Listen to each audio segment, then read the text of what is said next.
Arana. Patrick Mahomes is basically God playing quarterback. Chiefs Kingdom Live!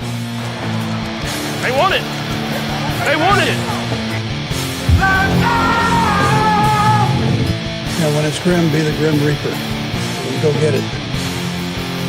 That's a different tier right there, baby. Yeah, we're not having a snowball fight.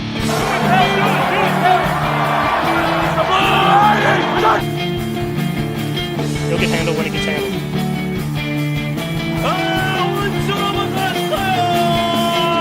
The Lombardi Trophy has a red and gold reflection.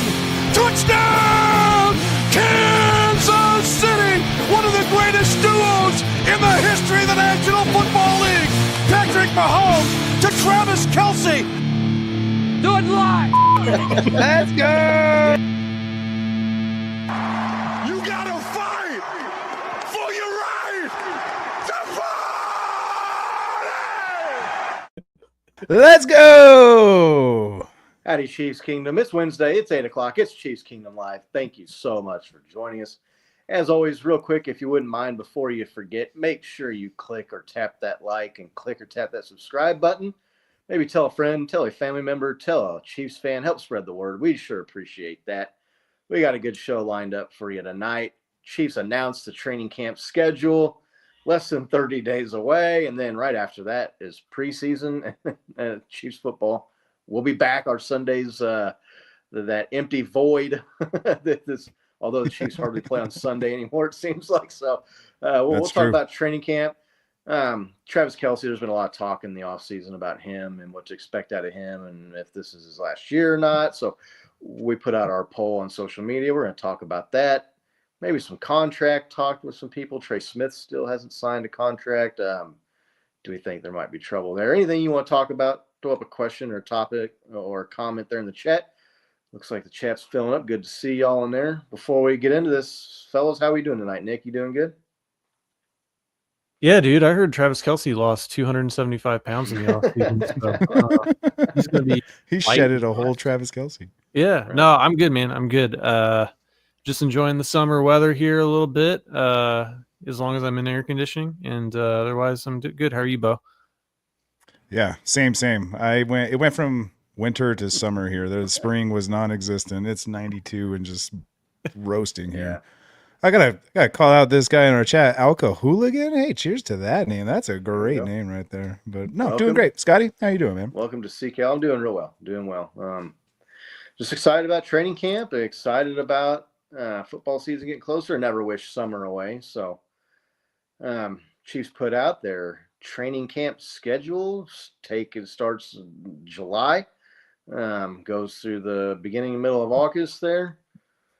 Well, I mean, this is pretty early with training camp still being almost 30 days away or whatever it is. I think it's like 26 days or 25 days away. But I mean, just before like the way too early, what are you going to be like looking for the most? What are you going to have your eye on once training camp starts? A position group, a player, draft picks, Bo? I mean, what's your early interest in training camp? Yeah, all the above. Super curious about our receiving core. Curious about our line. I mean, there's just a bunch of things I'm like really curious to see how once you guys get in the mix, once they get in there, start really like making some contact, putting the pads on, getting some real info out of camp, how they're feeling, how they're doing, how they're reacting. But mostly for me, I kind of just mentioned the O-line. I'm really curious to see if we do have depth there, if it's patched up, fine, right? We were duct taping that thing together last year at the end of the year, so curious to see if like all the problems are kind of solved on that end. But yeah, just kind of looking forward to all of it, man. I'm looking forward to seeing the videos come out that get overhyped. I'm looking forward to the battles that go on when teams start training together. I'm just ready for football. Justin Ross season, Tyquan Thornton season, Remigio season, right? Remigio season, whatever. It was hard to pick who's going to be the training camp superstar that Chargers are going to be the AFC Championship season, right? Right. It's interesting to see who this year's. Maybe that'd be a topic we talk about when it gets a little bit closer, like who we think is going to be the training camp superstar that just fades away into obscurity once the regular season gets here.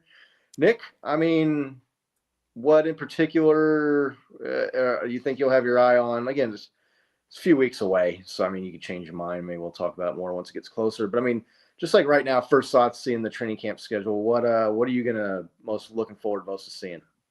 Yeah, I'm specifically looking forward to seeing reps between Mahomes and Rashee Rice. It'll be year 3, and he's coming back from an injury. So I know that, we're all excited about the receiving core, but I specifically want to see how he looks out on the field with Mahomes and training camp, and see kind of like what his workload looks like. Cause that'll let you know, like, I mean, they say he's 100% recovered, healthy, and all that stuff.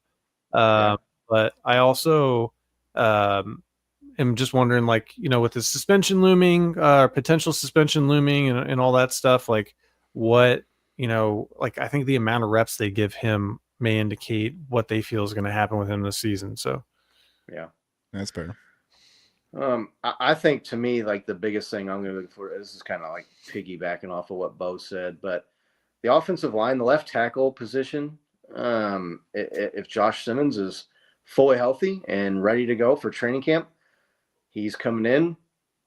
Chiefs obviously brought in Jalen Moore, paid him a good amount of money to play left tackle this season. But then after that, the Chiefs, I don't think they anticipated getting a tackle the quality of a Joshua Simmons when they made that move. Right. I'm going to see if that's a battle, how much of a battle that is. See if that guy can hold off the rookie. Look, man, Jalen Moore, we've talked about him before, being a backup to arguably one of the 5-10 best left tackles of all time out there. Definitely within the last decade, Trent for Williams, sure. yeah, for sure.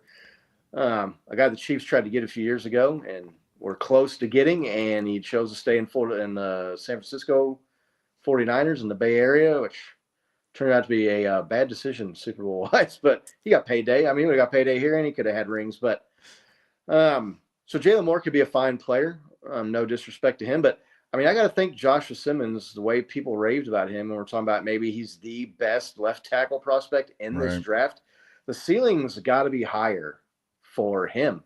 And so do you play more just because he's getting paid more? No pun intended. Or do you go with the guy that has the most upside and has the best potential to protect Patrick? I think it's going to be really interesting to see how that battle goes.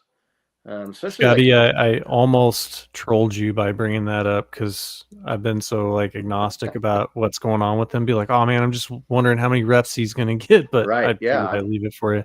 Right. So I want to see how many. I want to see how much of a battle that is. Like you said, how the reps get split. If the guy has a legitimate chance to play starting tackle, or if they're going to pay Jalen Moore $20 million or $21 million to be the backup. I mean, look, teams don't look at it like this, and maybe they look at it the right way, but to me, like if you're paying a guy $1 million and you're paying a guy $20 million at the same position, you're paying $21 million a year anyway. Why wouldn't you just play the best guy, right? Like, but teams don't look at it like that. So we'll see. There's some talk too about maybe, Kingsley. I'm not even gonna try to say his last name. Like it's so funny. Like Sumateia, I think. Sumateia. Yeah, see, Nick's got it down. Dude, it's funny when I hear him talking about him on the radio, like I know how his name is supposed to be said, and I can hear it in my head. Like when they say Kingsley, I can hear it and say it in my head, but then like when I go to say it, it's like That's with me and Tua's last name. Nurmagomedov. Is that how you say it? Right, something like that. So I feel like it's people are like taking that as a given that he's just going to move into guard and be fine and be fantastic. The guy was so bad at left tackle. I just refuse to like assume that he can play any position on the line. Do you maybe move Simmons into guard or Moore into guard? Or I don't know. It's going to be really, really interesting to see what happens at that position group. So another thing I'm looking forward to too is like the running backs. What does Isaiah Pacheco look like with an offseason to get fully recovered? Last year, obviously, there was a drop-off coaching staff and people said maybe he rushed himself back last year and came back too early. But he also didn't really look like himself either before the injury necessarily. So they've got the 7th-round pick who, for whatever reason, the 7th-round pick is always like everybody's favorite guy now here in Chiefs Kingdom. The running back, they got Kareem Hunt, Elijah Mitchell, who we talked about him when the Chiefs made that signing. I think that dude has like unlimited ceiling if he can stay healthy. He was electric with the 49ers before. Big if, but I agree. So, like, how much of a competition is going to be there? What's Isaiah Pacheco going to look like? Which one of these guys are going to make the team? I mean, is the 7th-round pick going to make the team? I think that's going to be interesting to see as well. Nick, anything else in particular that you looking forward to seeing in training camp? I mean, I know that we went and got some secondary pieces, right? I'd like to see what that looks like and how they're pairing up against, because we know that we expect to have a pretty good receiving core. See how they match up against a good receiving core, and Patrick Mahomes in training camp could be interesting to see what we think is going to happen throughout the season. Bo, any for sure, definitely, yeah. But going back to the O-line real quick, I was just thinking it's going to be super advantageous for us this year in the fact that if the tackles are the hardest positions on O-line and we have depth there and we're able to move guys around on the interior, is that going to be do you guys feel like that's like a much better case scenario than what we've been in the past, instead of trying to replace the outside rushers who you're going up against premier guys in the NFL. Anybody who has a big name on defense, that's the outside rusher, right? So I think that's good that we have that we're getting that kind of depth in there, and we're going to be able to experiment with how our protection scheme is going to be on the interior. And if it is that much easier, I think that's great. I mean, if we see Josh Simmons move to guard, I think heck yeah, let's get him in there. One thing I've heard, I don't know if you guys watched the New Heights podcast today, but they were interviewing Trey Smith, and he was just talking about. He hasn't seen Josh Simmons do any reps or anything, but he's just heard through the grapevine and all this stuff. But the through point he was saying was just how strong the kid is, right? And he's just put him anywhere. If he's that strong and he can manipulate body weight that way, let's just protect Patrick, whatever's best, right? So, but going back to training camp, what else am I looking forward to? Nick kind of brought it up, the secondary, right? We had a lot of rookies start to improve at the end of last year. Jaden Hicks is really coming to mind, right? He really started to show his form at the end of the season, and I'm really curious to see if he's one of those guys that falls into the sophomore slump or progresses and really improves the way Trent McDuffie did his second year, right? Where it's just oh, dude, what did we get in this guy, right? So there's a lot of secondary I'm really looking forward to. Agree with you on the running back room. There's a lot of competition there. Still have Carson Steele listed. There's a couple other running backs. I'm curious to see how that edges out. But yeah, I'm like I said, looking forward to football, man. This is getting exciting talking about actual football stuff again. Yeah. Not that the regular offseason stuff doesn't count, but I mean, you got the mandatory mini camp, which is kind of the last thing winding up to the actual training camp up there in St. Joe, Missouri. Haven't made it up there in a couple years. I might try to get up there.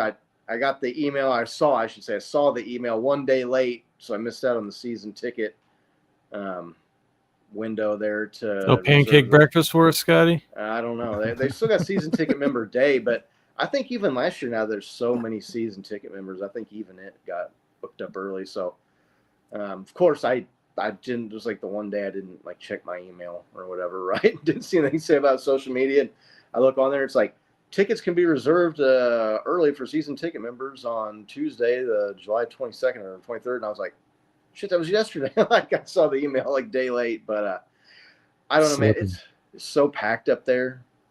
Remember Patrick Mahomes' first year, Nick, when we went up there? And I mean, there was quite a few people there, but it was definitely not the draw and the spectacle it's been. I mean, it wasn't the 3-time Super Bowl winning Chiefs team, right? People standing on each other's shoulders, and I mean, I think they've been turning people away too. That's kind of why they had to really do the emphasis on the ticket thing. I mean, you always had to have a ticket, right? But you could go up there the day of and get in.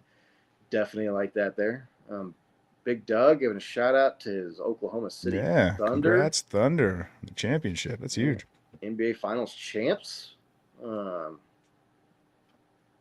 Take that, KD. No, I was kidding. That's what I thought.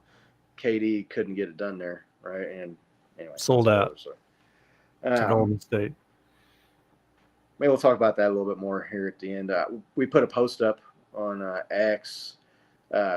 Shai Gilgeous-Alexander, the Finals MVP. He was the scoring leader in the NBA this year. He had the scoring title. He was regular season MVP. He was the Finals MVP, and obviously world champion.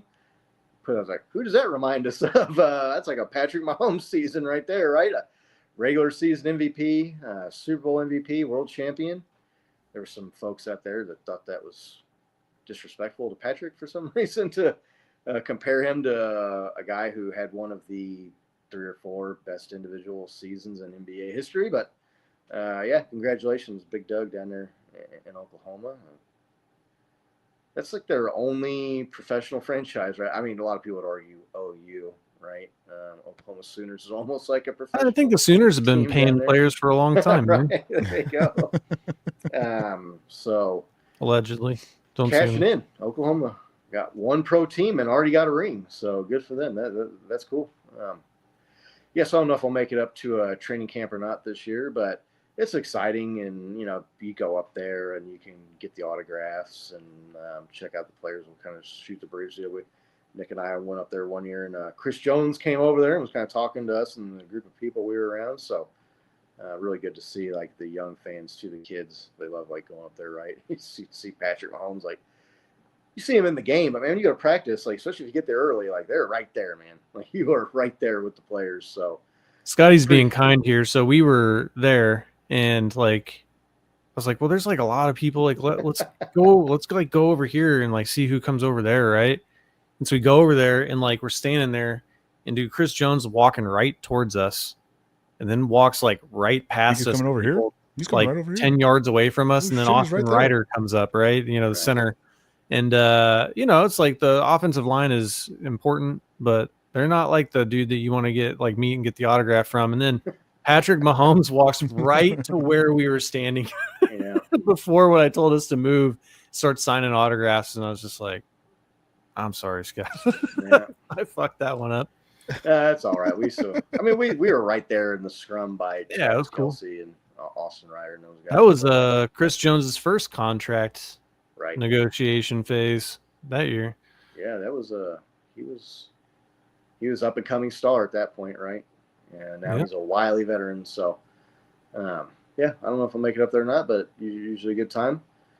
You mentioned Trey Smith. I saw he was the guest there on the New Heights. I didn't catch the episode yet, but still hasn't signed a new deal yet. He's on the franchise tag. He has been to the off-season activities, not necessarily participating.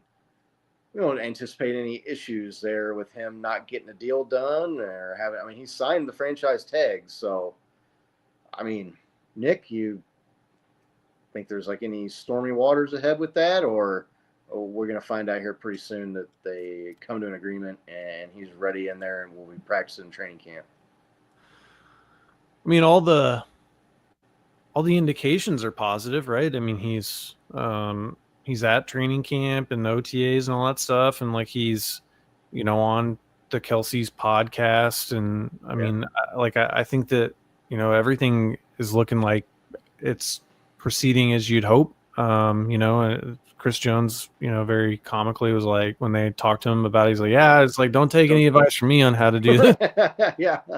yeah. Chris Jones, I've got to be looking forward on advice. But I think, whether they reach a deal or not, it seems like at least for this season, everything's going to proceed okay, and hopefully they're able to reach a deal. He's a good player. I mean, he just can straight level some people on the field, and seems like a good teammate. So I hope so. But worst case scenario, it's looking like he'll play out the franchise tag, right? So they can try to figure out a deal for next year. Yeah, I don't know if you want to get to the point where you have a holdout, right? Like if they get a deal done, they need to get it done before training camp, because I mean, he's played in the system for a number of years now, but you always hear about gelling being important with the offensive line. So, I mean, I'm looking forward to that getting done, Bo. Trey Smith, I mean, you don't see any trouble there, do you, with him and the contract and the franchise tag? No, any drama on the horizon there? I'm like 95% certain, like I'm in Nick's boat, Right. just like, and like all signs point to yes. Like he was on the New Heights podcast. He's been doing team activities, making appearances, doing media, right? So like, yeah, all signs are kind of pointing to like there's no animosity there. But I was thinking, like, does he really have the leverage like Chris Jones had the leverage when like Chris Jones was coming off a year where he should have been Defensive Player of the Year, you know, and it's just Easily like could have been. unstoppable. Yeah, didn't have quite the same year after that, right? And I think that's why that joke kind of hit so hard and hit so well. But I was wondering, like, yeah, you know what? He might be in that position to kind of have those negotiating tools. Like, man, like, did you see the offensive line last year? Do you want it to get worse? Like, let's, you know, I mean, he has some bargaining chips, I think, in his corner that could make it interesting, but I don't think he has as much play as like Chris Jones would, where like he's going to sit out the first game and make this big old deal or anything like that. I imagine they get something done here rather quickly, or at least, you know, before preseason. I mean, I think it's going to be, look, it's a win-win for the Chiefs to get the deal done, because they can also structure the contract where he's not hammering you with that crazy 20 what or $1 million a year franchise tag number is for guard. They can get that number down this year, backload some of the money later in the later years, third, fourth, to fifth year, and do some stuff with the signing bonus, which will free them up cap wise for this year if they get a pinch and need to bring somebody in mid-season, or you never know. There's always guys get cut during training camp, right? You always see teams let a guy go or right before training camp.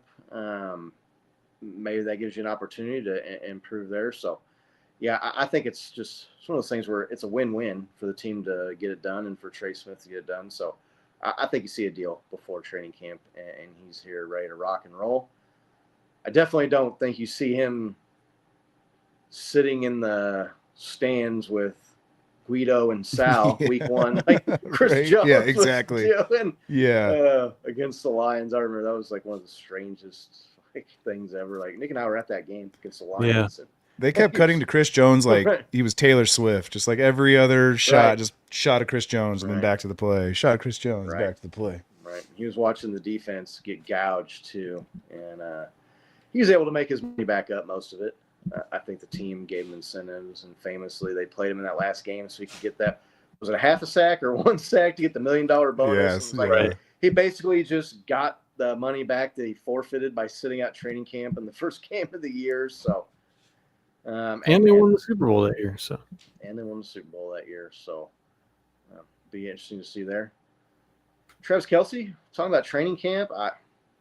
The reports, we've talked about them. Everybody's talked about them, that he looks like he's in better shape, and he's canceled Kelce Jam, and it looks like he's 100% focused and committed this season. Look, it's not like Travis Kelce came into like training camp last year or any of the last handful of years and was like grotesquely out of shape. So I don't want to exaggerate him coming in, but it looks like there's more of a commitment there. This week's CKL poll we put out there, if you're not following us on X or the other social medias, you can check it out at Chiefs Kingdom Live. We wanted to know, where do you think Travis Kelce ends up ranking in receiving yards on the Chiefs this year? I don't anticipated him being first in receiving this last year, and then the Rashee Rice injury happened, and Xavier Worthy, being the rookie, took a while to get him in the mix, and him and Patrick to get on the same page. And lo and behold, Travis Kelce was the leading receiver again last year. Right. Let's just go top to bottom, Bo. There. What do you think, Bo? I mean, where are you picking Travis to rank on the team this year in receiving yards? You know, I felt like I was a bit pessimistic with my choice. This isn't my screenshot. This is Nick's screen, so you can see he picked second. Right. But I picked third. I kind of feel like they were trying to get away from being Travis Kelce being the primary target on the offense when they started looking at the weapons they had last year, and then they just kept dropping like flies, and they had to revert back to old reliable, right? And so I really kind of anticipate them trying to do that again this year. So I picked third in the sense that like I could really see them just using him more as a distraction, more as like a lineup guy, get defenses shifted a certain direction, put him on strong sides, kind of stuff like that, versus him being the main go-to ball carrier-esque type role, you know? So yeah, third, I think behind Rashee and Xavier, it's not far-fetched that he's still a huge player in our offense, right? I'm not gonna say he's like gonna fall off by any means and like not be a go-to guy. He's always going to be that guy. I'm just saying that I think the Chiefs want to use their other receivers a little bit more than having to rely on him as much as they have in the past. Yeah, look, if he comes in third, I mean, those are going to be the guys that are ahead of him, right? Rice and Worthy. Nix, looks like you voted second here. Yeah, I would just say that if you think Rice and Worthy would be the candidates, I mean, one of those guys is likely going to miss some games due to suspension, right? So, like, that's where I was sitting there thinking. Yeah, I don't know. I mean, story came out that said that they don't expect him to be suspended until the criminal stuff is settled. Can they boot that for another year? I think that having those two guys like light it up this year is going to improve Travis Kelce's numbers instead of hurt them, because he's going to have less attention paid to him, and you know that he's going to get open if he's not being double teamed, right? I know that he's a lot closer to the end of his career than the beginning of his career, but the guy is just smart and he is shifty and he knows how to find those soft spots in the zone. So I just feel like if we think that those guys are going to play well, then that's just going to actually increase his number of targets and his his overall statistics. So that's why I went second. Right. Looks like we got Pepe joining us here. Welcome. Good to see you. Thanks for joining us here, CKL. Yeah, nice most games, every game. I would think. Boy, like hard pressed to find a game he wasn't double teamed. Right. This poll is like directly correlates with how I feel. Like I can't decide between second and third, and it's tied exactly 37.5%. It's right there. It's one of those. Yeah, gosh darn it, it's hard to pick Travis Kelce to, not be second, but I'm expecting big years out of Rashee Rice, Xavier Worthy. You've got Hollywood Brown, if he can stay healthy, which obviously has not been the case in his career, but even if you could limit injuries to where maybe he only misses a couple games, he's in the mix. 15. Plus, the emergence of Noah Gray last year, right, was palpable for a few of those games. So right, I'm probably going third. I think Rice and Worthy kind of take the torch from Travis this year, and I think you see those guys first and second on the team. So 11. If he gets third, how many yards is he getting at third place there? I think he's probably looking about what he had last year, 800-ish. Yeah, I think it's right around there. I think he had, 837 yards or 840 yards, somewhere in there, not quite 850. It was closer to 800 than 900. But, look, man, if the guy can come in, if you can get Xavier Worthy and you can get Rashee Rice, get them up over that 1,000 mark, you get Kelce in there in that 800 range, I think that's a pretty good offense. There was 11% voted fourth. What chance do you think he comes in fourth or lower on this team, Bo?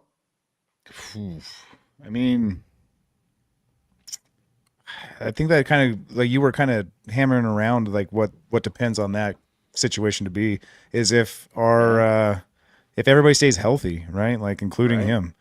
Man, boy, fourth place. Other than okay, like maybe we get with some of these rookies coming in, and maybe some of these guys that were sophomore slump get out of that slump and are actually able to be productive.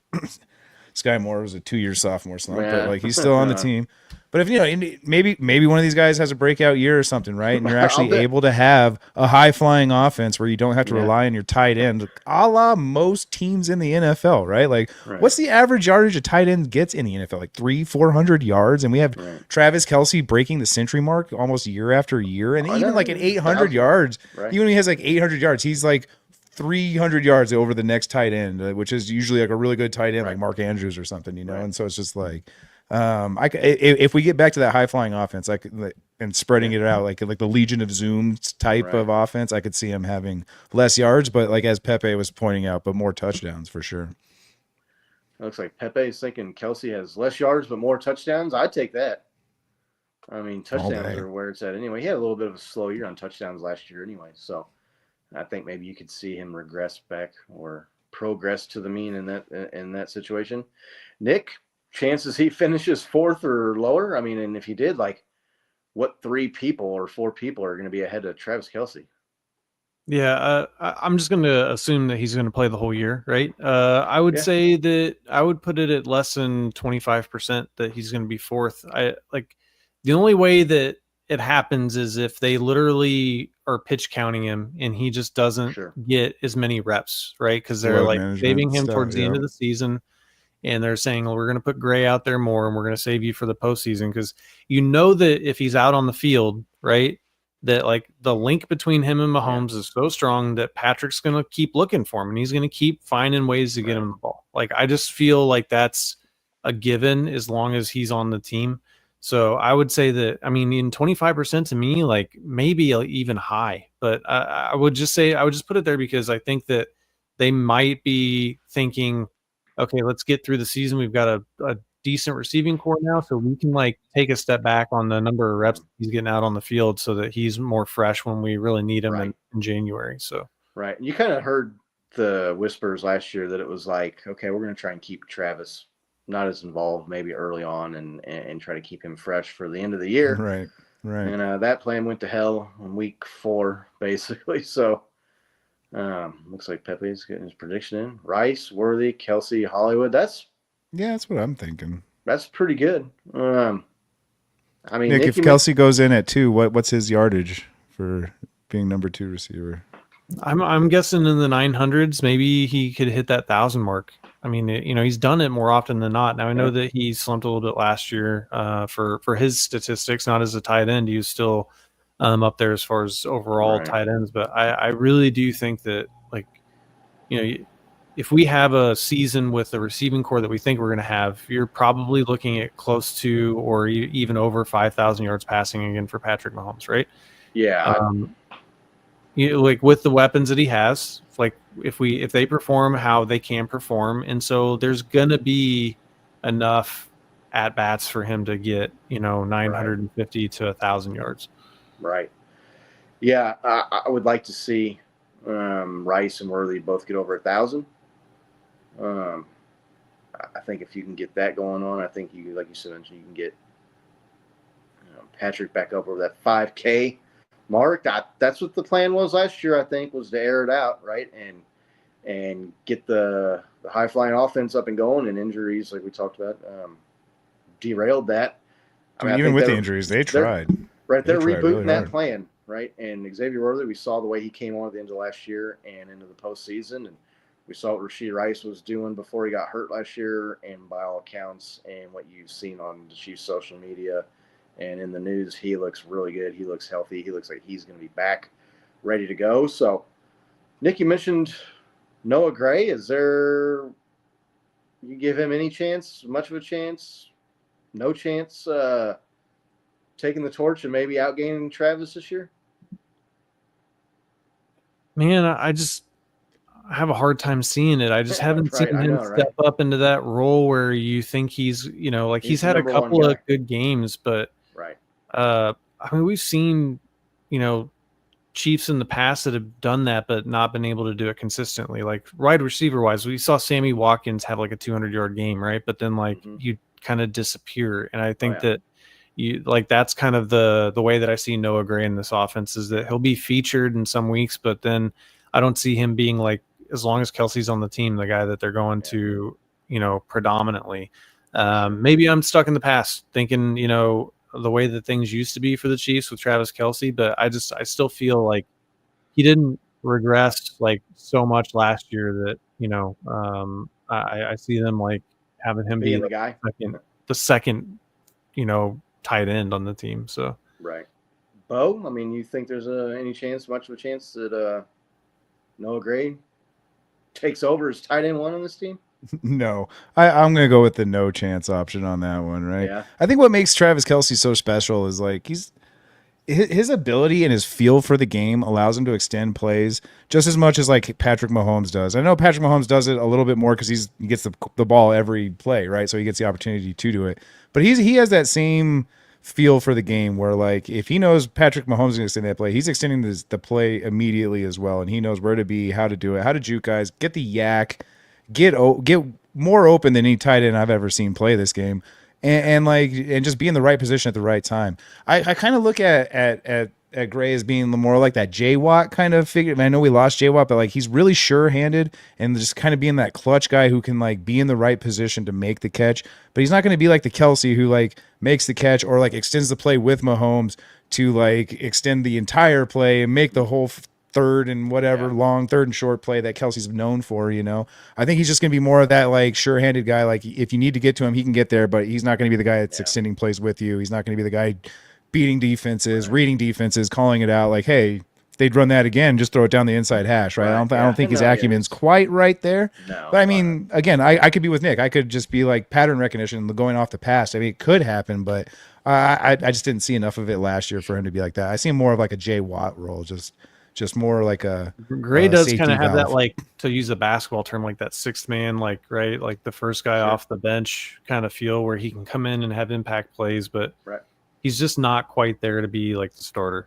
Yeah, I don't think he overtakes Travis Kelce. I mean, I think if Noah Gray's ever going to be tight end one on this team, I think that's going to be after Travis hangs him up.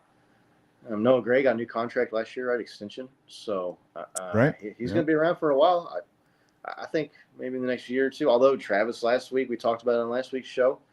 If you haven't seen last week's episode, maybe go back and check it out after this one. Said, well, we're going to play this year, and then me and my agent and the team will talk about next year. He hasn't closed the door on playing again next year.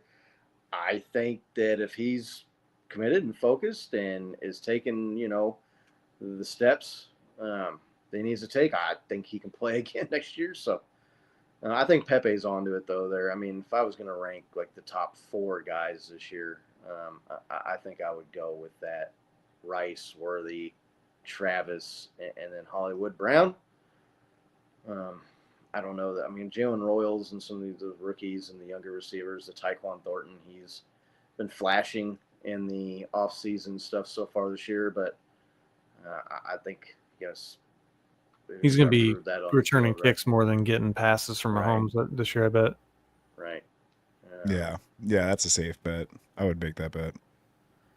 Right. I like Kevin's comment here. Mahomes will force the ball to Kelsey more than Gray, so I predict they will be neck and neck in stats. Kelsey and Gray, that is. Yeah.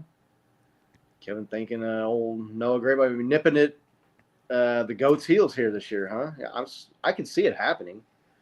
But again, it's like you said, it's Noah Gray is that, like, I think the J Watt analogy was good. He's a guy you can count to really show up and have a big game. He knows his route tree, right? He can run the routes for sure. Right. 3 or 4 or 5 times a year, he's going to blow up and be a problem and maybe take advantage of some mismatches, and especially if Rice and Worthy and Travis are all healthy and in good form this year. They're drawing attention. Maybe it opens up for one of those other guys. But Pepe's asking about Andy making Patrick risk adverse. No, I mean, I think you saw it last year. Patrick was taking shots. They just, him and Worthy weren't on that same page yet until later in the year last year. And Rice got hurt. I mean, he had the big play in the week 2 game against the Bengals, right? The long bomb touchdown. It's just, unfortunately, the injuries, I think, really made it seem like Patrick was more risk adverse. And if you don't have the guys that can get open and get the separation downfield, and you don't have the big playmakers, you can't, throw the ball to nobody down there, right? So right. Well, no, you said it's the separation, right? Like, there's plenty of fast guys that can get down there, but you need that separation because those balls, like, you're not, can't put it on a dime. I mean, you can as much as you can. You're not putting it on a literal dime the way Big Doug used to shoot dimes with his handgun there. Like, you need some wiggle room down there, right? So if you can get a guy like we used to have, Tyreek Hill, who would just give you that separation and give you that wiggle room, it's a lot more easier. But is it risk adverse? I don't know. Like you said, we tried so many times, and I think it was just a big ask of a rookie to try to make 70-yard plays from the get-go. I think that not having a reliable left tackle made Patrick deep pass averse, right? Like he didn't feel comfortable in a lot of those games, and he just didn't have the time to, or feel like he had the time to throw it downfield. You could see the clock going off in his head, I think, early and often all year. So I think if you want to call it risk adverse, I mean, that's a good term for it. Lack of explosiveness, maybe another way to put it. I think that was more personnel and situation based than it was coaching, because they talked about it last year going training camp, and it was going to be the 5-1-4, right? And they were going to air it out, and they brought in speed, and Xavier Worthy, they moved up to bring him in, and Hollywood Brown's another speedster, and it was going to be high-flying offense again, and then injuries just kind of shelved that whole plan, and they had to make do with what they could, it's like the saying, they made lemonade out of lemons, right? Last year is kind of what they did, so. They made lemons out of lemonade in the Super Bowl. They made lemon meringue pie out of the they had last year, man. It was decadent patchwork that they pulled together to get to the Super Bowl. Yeah, I mean, 15-2 with all of the injuries and all the tough schedule that they played last year. I still, we talked about this on the schedule release show, I still think last year's schedule will end up being tougher than this year's schedule. That's just my opinion. I think so too. So I know a lot of people are talking about this is the harder schedule, but when you look at the way it was constructed and the strength of opponent being pretty similar, and when you factor in the Chiefs don't have the 3 games in 10-day stretch this year, they actually will have positive rest advantage over the opponents as opposed to the negative rest advantage they had last year.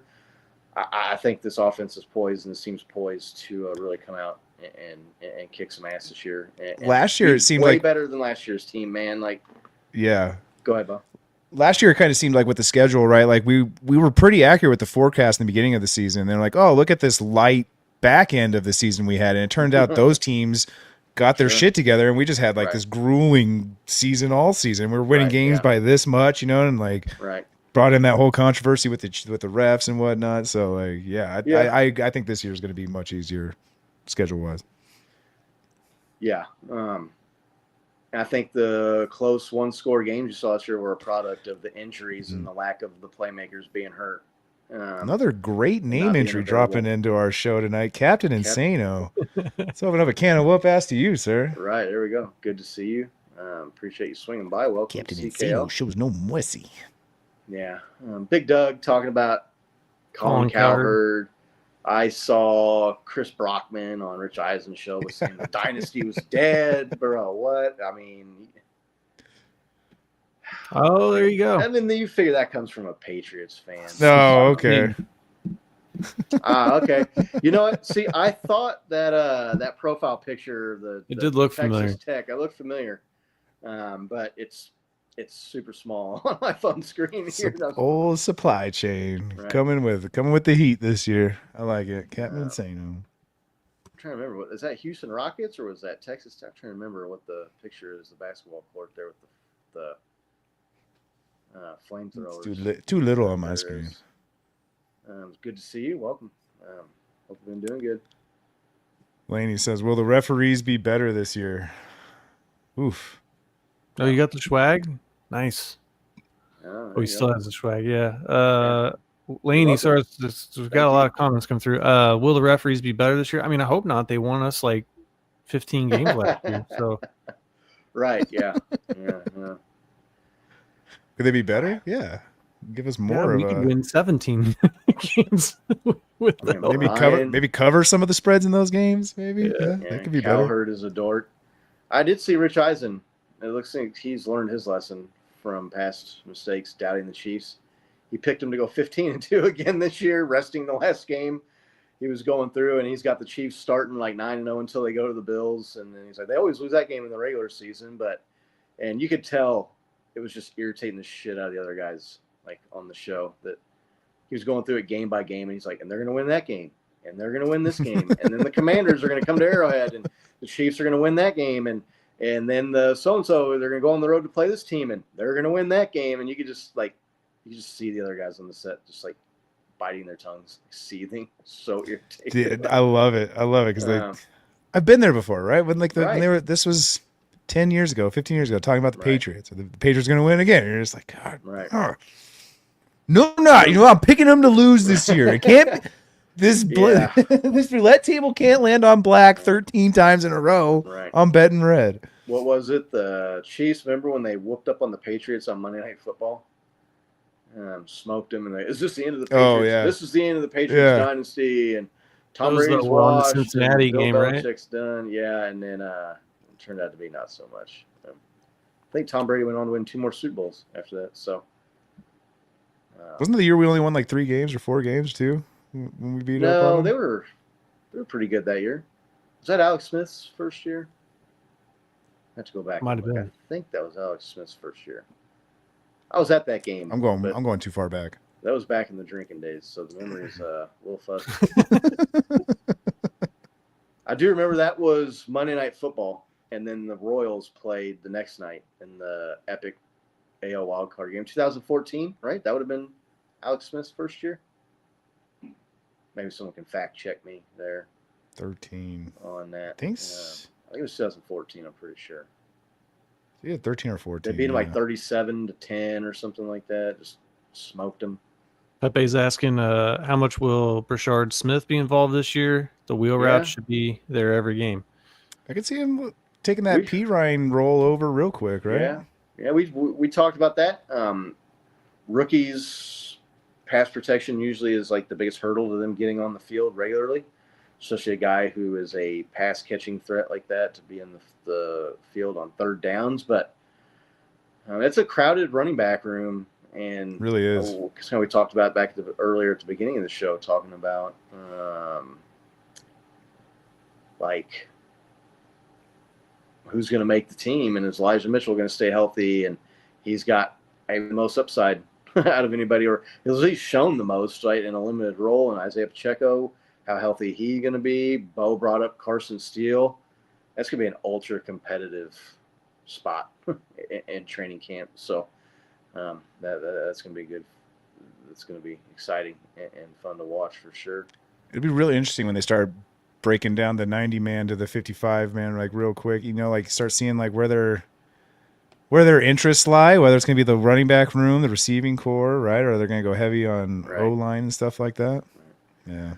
One-man shows want to know what rule changes. Well, we got to wait until the Chiefs beat the Bills in the playoffs to find out what that's going to be. One-man show. Whatever close call play Bills fans think gives them the disadvantage will be the rule in question next year. All right, hear me out. We should offer the chance for a 3-point conversion. Right. Yeah, I don't know. I don't know what kind of. It's like I said, it's going to depend. One time, it's if you're playing the Chiefs, okay? Right. It's going to depend on what circumstance the Buffalo fan base and the NFL media want to blame the Bills. Want to blame the Chiefs for beating the Bills, however you want to say that.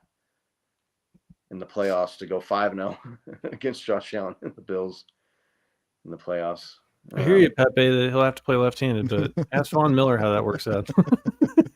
Yeah, I mean, Patrick Mahomes drilling the crossbar at training camp left-handed, right, 20, 30 yards out in practice. So it's definitely not as good with the left, I don't think, is his right. But I mean, he could probably throw the ball better left-handed than I can, and I'm left-handed. So right, yeah, exactly. As long as it's not left-handed behind the back, I'm okay. Right-handed behind the back, I'm on board with that now. All right, I've seen it done. It's doable. Let's get on with it. Right. It's good to see John C. Was scrolling. Hey, John C. Was scrolling X the other day, and it was like, what game had you sitting there in silence, complete silence for 30 minutes after the end of the game or whatever, however it was worded? And the sleeper, I want to say it was the Sleeper Bills, or was it the Bills Muse account? One of those two accounts. I can't remember which one it was now. Just like reposted it with a clip of Josh Allen throwing the touchdown with 13 seconds left against the Chiefs. And there was Bills fans replying like, 30 minutes, bro. I didn't talk for like 2 weeks after that game. I could not yeah, man, the 13-second game. What game? I felt that way after the first Super Bowl loss against the Bucs. I didn't talk for a long time. This one against the Eagles, you're just like, it really sucked, but it's like been there, done that, and then familiar taste in my mouth. It wasn't as long of a silent period, But I think for me, it's the Bucs Super Bowl. Just like, whew. For me, the worst one I think was the no punt game that Scotty and I went to. That one was bad. Because it was like we started out 9-0 that season, right? Trent Green, right? Priest Holmes, and just the defense to not even be able to get one stop so that we could win the game, right? And Priest Holmes, like, who never fumbled, like lost a fumble in that game on a huge run. So for me, that was probably the worst. That was brutal walking out of that game. Yeah, that was. I think, to me, I mean, the Super Bowl losses were obviously brutal, but they had won the Super Bowl in both instances the year before, right? So, I mean, that helps, like, soothe the pain a little bit. That Colts playoff game where they blew the 28-point lead twice, basically, right? Yeah.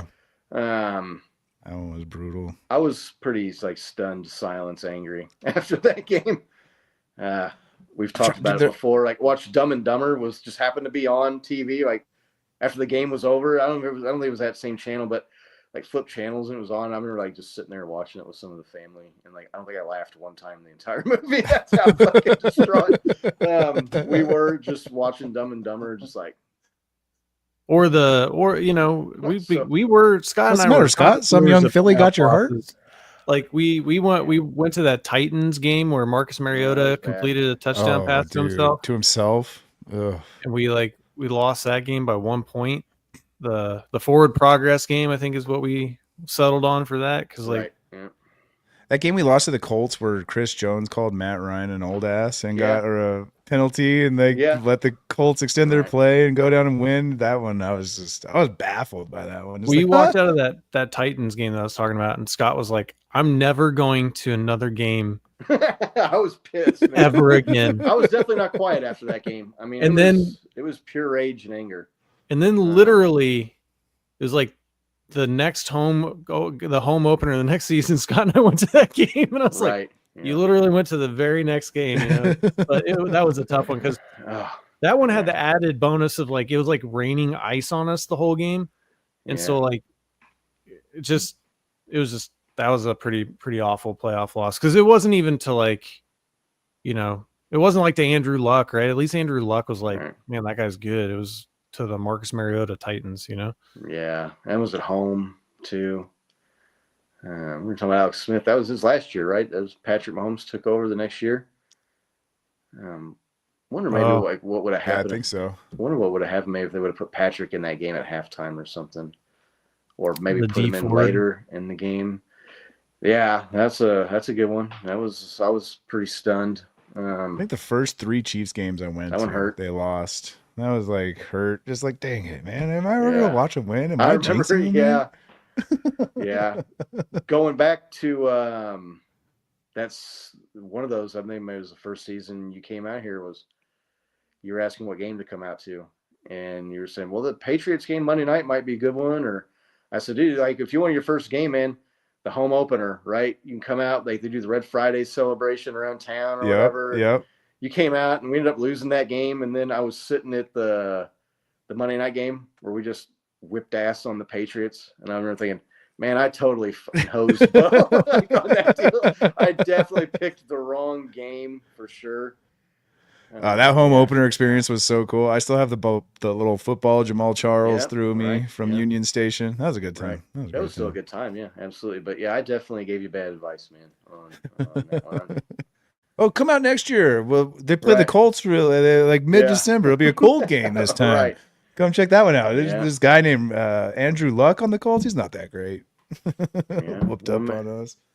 One man shows talking about the self-pass touchdown, John Clifford. I mean, they were probably going to bail out Brady anyways. You're right. But the D Ford offsides was my pure rage anger moment. Oh, dude.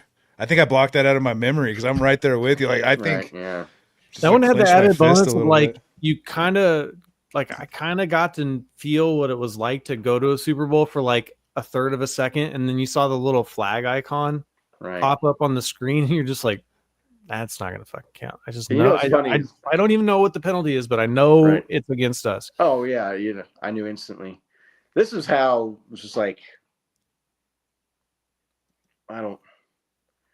it's like that hit dog like syndrome or whatever they call that. Like As soon as I saw us get the interception, my eyes instantly went to the bottom corner to like wait to see if a flag was going to pop up.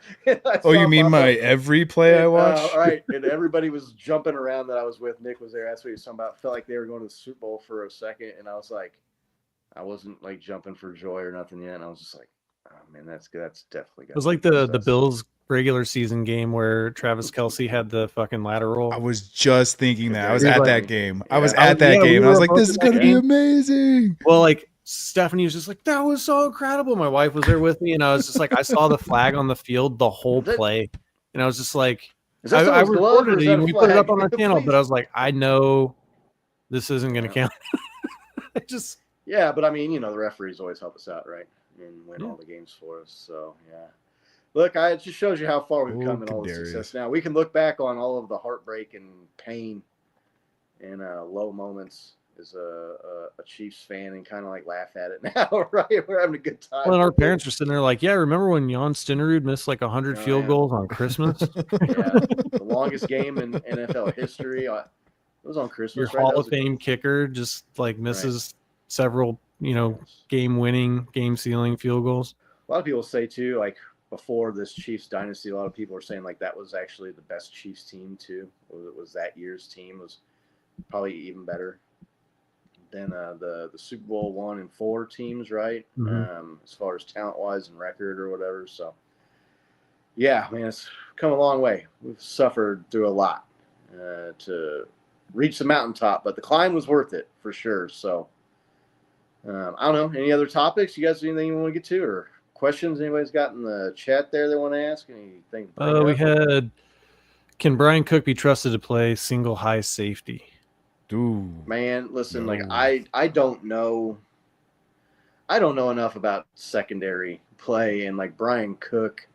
He was injured. I know the guy makes big plays, but he gets burned. I mean, I don't know. That's just part of like playing in the secondary in the NFL too. So I don't know that I'm like technically versed enough or qualified enough to answer that question.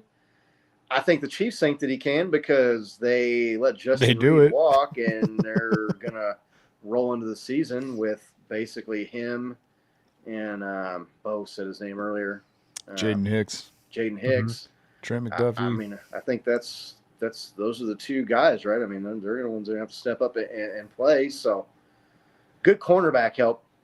It will help a lot with that, right? So, It's a good question. My initial instinct was like, no. But then it's just like, in that position, I want to say it's like most players would agree that's one of the hardest positions to play in football because just all the rules favor the offense so much, right?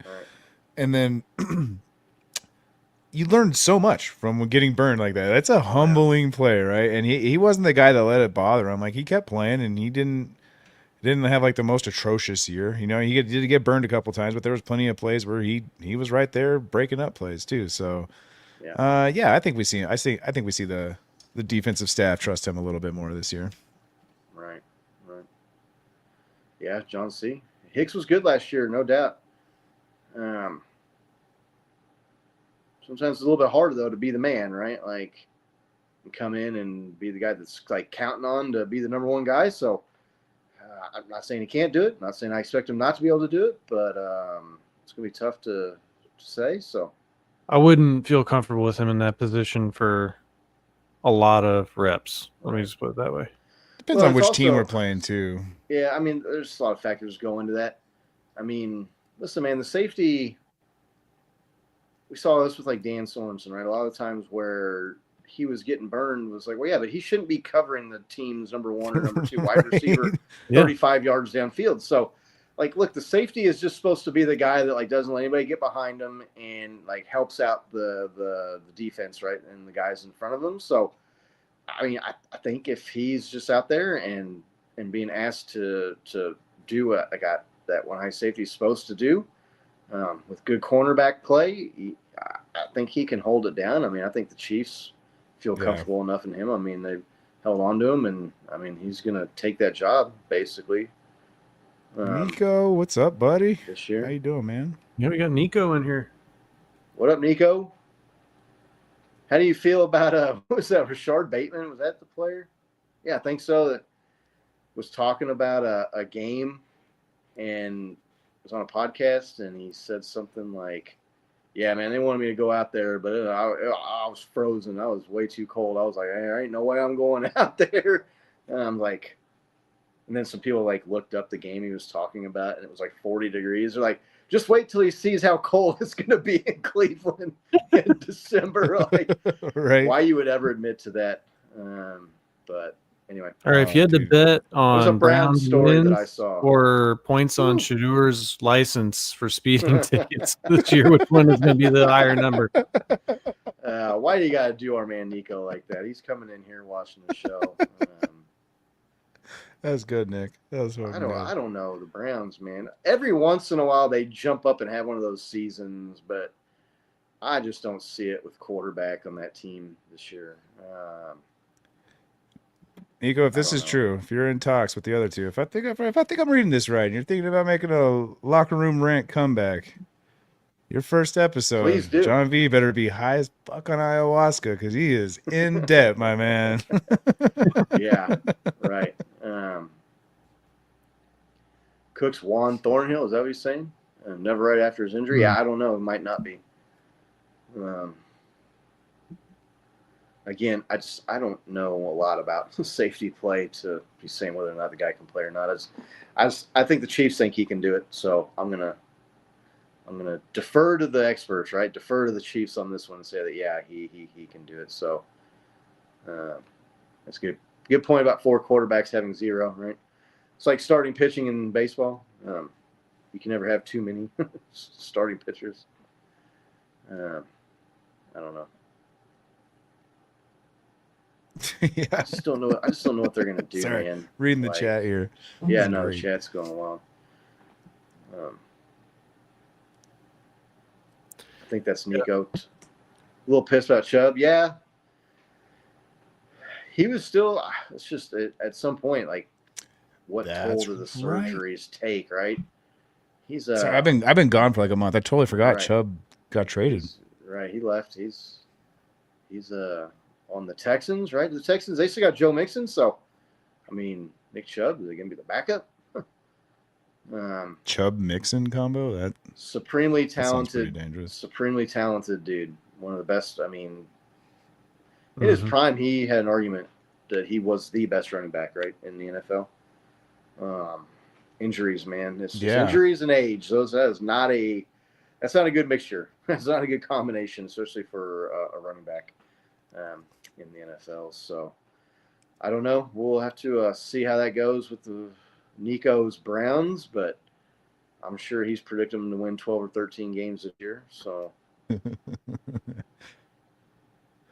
Well, Hunt outplay Chubb. It's gonna be tough.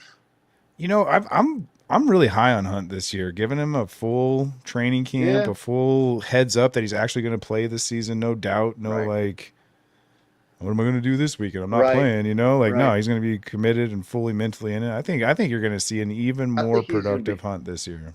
Yeah. I want to see him be like the goal line and short yardage guy, man. That's like, I'd be fine with that. Something to where his age, I don't think is really going to prohibit him. You don't need the breakaway speed in those situations.